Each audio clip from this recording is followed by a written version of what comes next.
Os benefícios são evolutivos sempre, ou seja, você vai estar cada vez mais atingindo novos patamares de percepção da sua realidade como consciência que está evoluindo.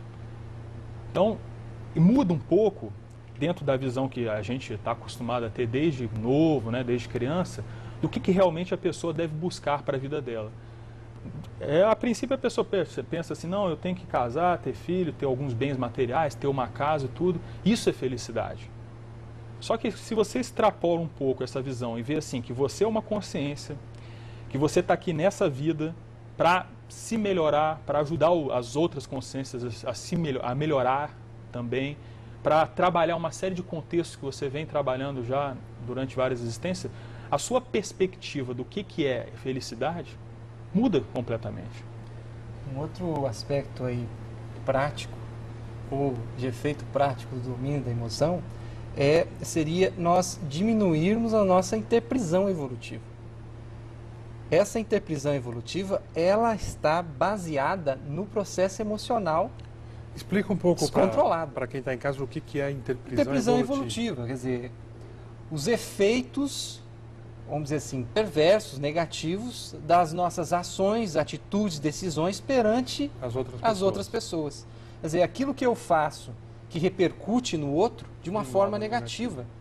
Eu crio um débito, eu crio uma relação kármica com essa pessoa, né? E que de alguma forma eu vou ter que voltar à cena do crime para limpar tudo aquilo.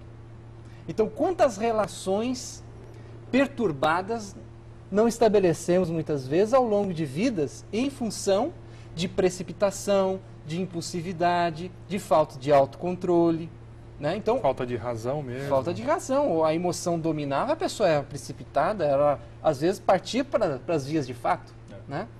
Então, um benefício já direto vai ser já essa recomposição dessas interprisões evolutivas. Esse é um benefício direto, convivência.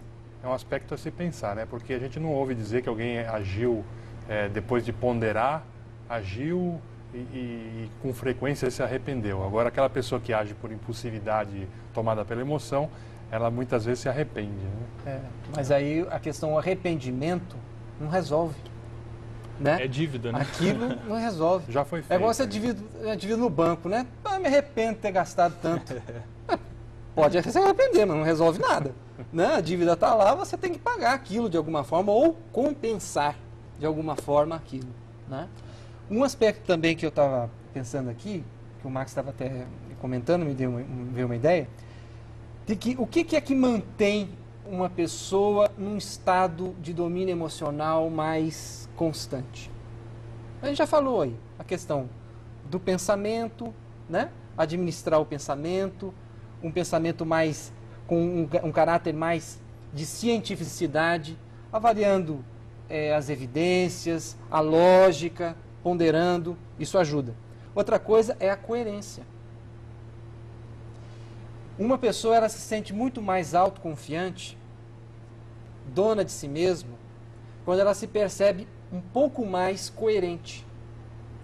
Coerência, eu estou dizendo, coerência em relação àquilo que ela sabe, conhece, que é o ideal, que ela até acha que aquela prática é possível a ela, e aquilo que de fato ela pratica, faz, né, no mundo, o comportamento dela. Então, essa aproximação entre a teoria e a prática, teática, teoria mais prática, ou o verbo compatível com a ação, né? Aquilo que eu faço corresponde àquilo que eu falo, essa aproximação que é difícil para todos nós. É muito mais fácil você conhecer, compreender em detalhes, às vezes, uma teoria, o que é o melhor, admitir aquilo como sendo o melhor, mas não necessariamente a nossa teoria, a nossa prática acompanha o nível da teoria. Então, quando há essa aproximação, a coerência dá um nível de coesão tão grande à consciência que ela fica menos vulnerável. A autoimagem dela se torna mais sadia. E observa como muitos dos estados emocionais doentios têm relação com autoimagem patológica. Naquele mesmo exemplo. A pessoa se sente assim, se sente com menos valia, a pessoa se sente... ela não se encaixa direito, inadequada, aquele sentimento de inadequação que a pessoa alimenta, que vai provocar todo um estado mental distorcido, emocional. Naquele exemplo que você deu da pessoa que não cumprimenta a outra, ela vai primeiro pensar, puxa, o que eu fiz de errado para ele Exatamente. não... Olha a autoimagem da pessoa, olha o nível de segurança que a pessoa tem, né? Olha o problema de autoimagem, de autoconceito que já está perturbado, né? Então, a coerência, ela pode, a gente se aproximar ou trabalhar mais a nossa coerência, vai ser parece ser um fator realmente muito importante na determinação desse equilíbrio, dessa homeostase que o Max estava Agora, comentando. Max, você comentou sobre isso. Existem algumas linhas de autoajuda e até místico-religiosas que colocam a necessidade da gente ter um domínio emocional e tudo, só que não falam como, né? Ou seja, falam, olha, você precisa amar, você precisa ter uma emoção, um sentimento elevado e tal, mas joga...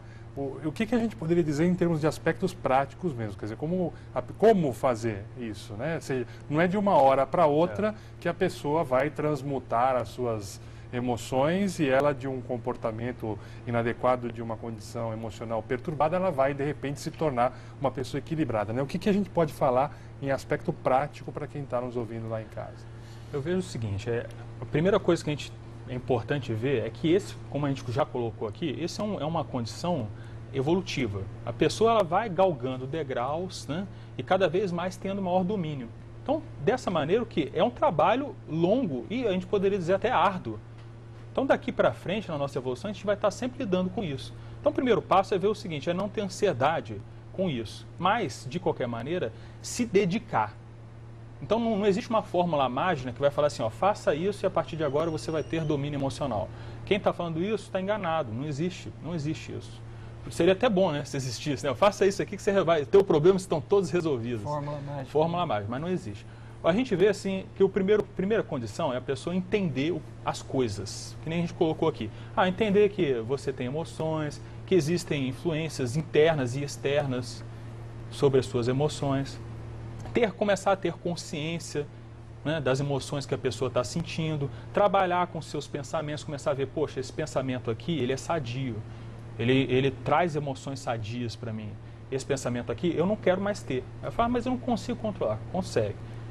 É difícil, porque às vezes a pessoa nunca caiu a ficha para ela pensar assim, eu posso controlar o que eu penso.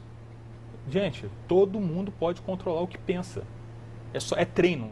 Entendeu? É treino mental. À medida que você fala, não, eu vou querer pensar nisso, nesse momento aqui, vem um pensamento na minha cabeça, ótimo. Corta ele. Não se permita mais pensar nada além daquilo. E higiene entendeu? muito adequada também. É a né? higiene Quer dizer, mental. se você observa pensamentos inadequados, negativos a seu próprio respeito e a respeito dos outros, é uma boa chance de você cortar isso e não alimentar isso. Pela raiz, elimina isso pela raiz. E por aí vai, outras coisas que a gente comentou aqui também, que nem, por exemplo, a pessoa começar a perceber que ela tem as bioenergias.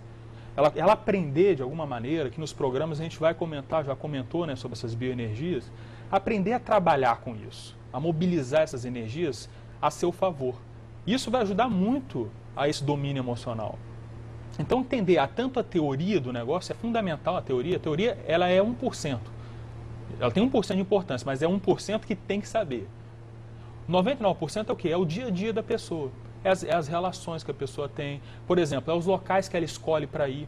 Então, por exemplo, você pega lá, a gente estava vendo aqui jogos de futebol.